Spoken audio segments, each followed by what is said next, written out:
సంగారెడ్డి జిల్లా కేంద్రంలో ఒకప్పుడు సాయంత్రం వేళ సందడికి కేర్ ఆఫ్ అడ్రస్ గా నిలిచిన మహబూబ్ సాగర్, మంజీరా డ్యాం నేడు కళావిహీనంగా మారాయి.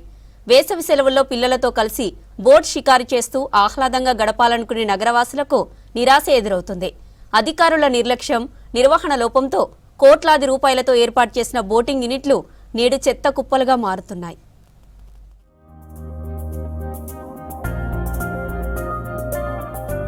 గతంలో కేవలం 30 రూపాయలకే బోట్ షికారు అందిస్తూ సామాన్యులకు సైతం అందుబాటులో ఉండేది మహబూబ్ సాగర్. కానీ నేడు పరిస్థితి దారుణంగా మారింది. డ్రైనేజీ నీరు చేరడం, చెరువులు కాలుష్యంగా మారడంతో బోటింగ్ నిర్వహణ కష్టతరంగా మారింది.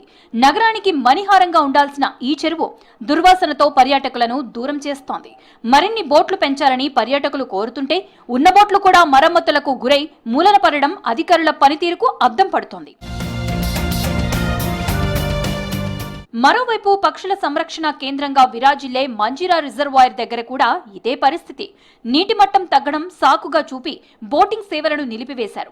జిల్లాలో అట్టహాసంగా ప్రారంభించిన పలు బోటింగ్ యూనిట్లు నిర్వహణ లేక అలంకారప్రాయంగా మారాయి. ప్రభుత్వం ప్రతిపాదించిన 12 కొత్త బోటింగ్ యూనిట్ల జాబితాలో మెదక్ జిల్లా బోరాంచ వంటి ప్రాంతాలు ఉన్నప్పటికీ ప్రస్తుతం ఉన్న వనరులను కాపాడుకోవడంలో అధికారులు విఫలమవుతున్నారనే విమర్శలు వినిపిస్తున్నాయి. చెరువులో ఒకప్పుడు ఇక్కడ బోటింగ్ సౌకర్యం ఉండే, అది 3 నెలల ముచ్చటగానే ఉండే. తర్వాత బోటింగ్ సౌకర్యం మూలకు పడ్డది. ఆ మూలకు పడ్డప్పటి నుండి దాదాపు ఒక 10 ఏళ్ళు అవుతుంది. ఇక్కడ బోటింగ్ సౌకర్యం కల్పిస్తున్నటువంటి పరిస్థితి లేదు.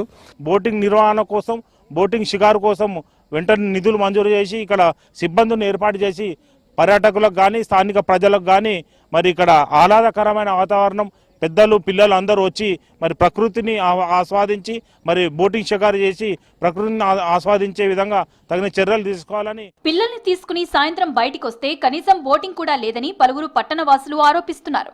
ఇక్కడున్న బోట్లు విరిగిపోయి ఉన్నాయని, చెరువంతా మురుగునీరే కనిపిస్తోందని ఆవేదన వ్యక్తం చేస్తున్నారు. ప్రభుత్వం వెంటనే స్పందించి వీటిని బాగు చేయాలని పలువురు డిమాండ్ చేస్తున్నారు. పాఠశాలలకు వేసవి సెలవులు ఇవ్వడం వల్ల ఇతర ప్రాంతాల్లో ఉన్నటువంటి పిల్లలందరూ కూడా ఇక్కడికే వచ్చేసి ఇక్కడ చెరువుకట్ట మీద తిరుగుతూ ఉంటారు. వాళ్లకు ఆహ్లాదంగా ఉండడానికి సరైన వాతావరణము ఇక్కడ లేకపోవడం కూడా విచారకరంగా అనిపిస్తుంది. ఇక్కడ అంతా రోడ్డు పైన రోడ్డు పగిలిపోయి దాని మీద శీషముక్కలు అవి ఇవి వాకర్స్ కూడా చాలా మార్నింగ్ కానీ ఈవినింగ్ కానీ చాలా ఇబ్బందికరంగా ఉంది. దాన్ని పరిశీలనలోకి తీసుకొని దాన్ని పునర్నిర్మించాలని నా యొక్క విన్నపం.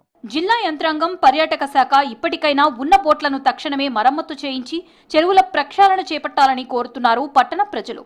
అప్పుడే సంగారెడ్డి నగరవాసులకు మళ్లీ ఆ పాత ఆహ్లాదం అందుబాటులోకి వస్తుందని ఆశాభావం వ్యక్తం చేశారు.